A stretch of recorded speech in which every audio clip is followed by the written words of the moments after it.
I am pleased to announce the forthcoming publication of my audiobook, The Philosophy of Religion, professionally narrated by Clive Johnson.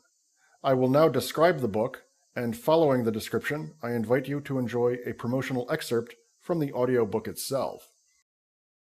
A number of attempts to provide a rational basis for religious sentiment are clearly stated and carefully critiqued, most of them being shown to fail.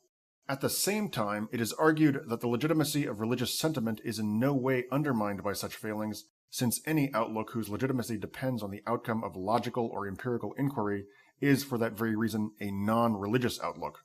And the reason for this is not that a religious outlook is a stubbornly irrational one. It is that the false historical and cosmological doctrines that religions require their followers to accept are mere foils. In believing, for lack of a better word, that Christ walked on water, one is accepting Christ's teachings. One is not actually accepting the obvious falsehood that some man walked on water.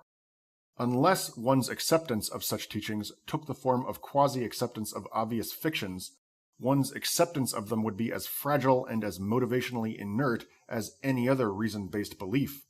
By the same token, because the falsehood in question is invariably of a patently infantile kind, one's acceptance of it represents an existential commitment on one's part to a certain way of life. These obvious truths are lost on philosophers of religion, given their tendency to take all statements literally and their consequent failure to give due weight to unstated contextual information.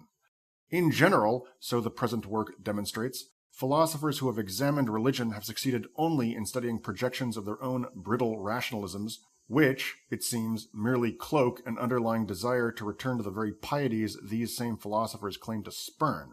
This is not to say that religious belief is not to be analyzed, but rather that it falls within the bailiwick not of the logician, but of the psychoanalyst.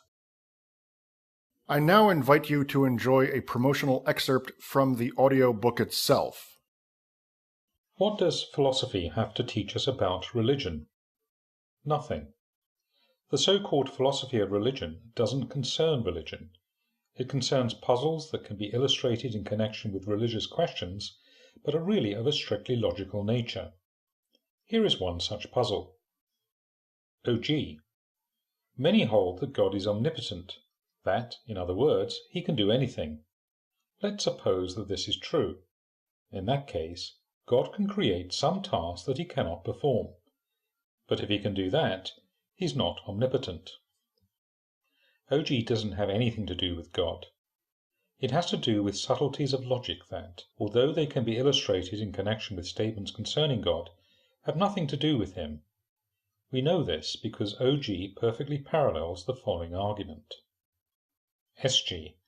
Smith shaves all and only those who don't shave themselves. Question. Does Smith shave himself? If he does, then he doesn't, since he shaves only those who don't shave themselves. If he doesn't, then he does, since he shaves all those who don't shave themselves. OG is no more about God than SG is about barbers. Both paradoxes expose logical problems relating to the use of quantifiers. Although one of the objectives of the philosophy of religion is to figure out whether or not God exists, its efforts to do this quickly veer off course and end up bogging down in logical minutiae which have no relevance to religion at all. Consider the following argument, which was given by St. Thomas Aquinas, 1225 to 1274. AG 1. Every event has a predecessor. Therefore, there is some event that is the predecessor of every event. In other words, there is a first event. Causes precede their effects. Therefore, that first event, not being preceded by anything, was uncaused. Since all events must be caused, that first event was a miracle, and, therefore, the act of a deity. Therefore, there is a God. The first sentence of AG1, which we'll refer to as A, is ambiguous. It could mean either A1, given any event X, there is some event Y such that Y precedes X. Or A2, there is some event X such that, for any event Y, X precedes Y. A1 says that any given event has a predecessor. A2 says that there is some event that is the predecessor of every event. A1 does not entail that. B, there is some event that is the predecessor of every event. Any given integer has a predecessor. Given only that any given integer has a predecessor, it doesn't follow that some one integer precedes every other. Nor is it the case. Similarly, given only that any given event has a predecessor, it doesn't follow that some one event precedes every other. So, A fails if A is taken to have A1 for its meaning, and AG1 must therefore be assumed to have A2 for its meaning, but A2 and B are the very same statement. So Aquinas has simply assumed that there was a first event, and he thus hasn't established it at all. But supposing, if only for argument's sake, that there was a first event, it doesn't follow, at least not for any obvious reason, that it was an act of God. Why did I hedge with the phrase, at least for any obvious reason? Because it may be that, if there was a first event, there is a God. I personally do not know this to be false. It may be that atheists cannot, without being guilty of inconsistency, believe in a first event, such as the Big Bang.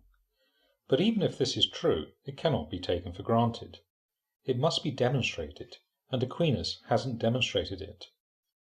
Aquinas gave another, similarly flawed argument for God's existence. AG2. There can't be comparatives unless there are absolutes. I'm wealthier than you are if I'm more like some absolutely wealthy entity than you are. I'm better than you if I'm more like some absolutely good entity than you are. Some things are better than others. Therefore, some things are more like some absolutely good thing than others. Therefore, there is some absolutely good thing. In other words, there is a God.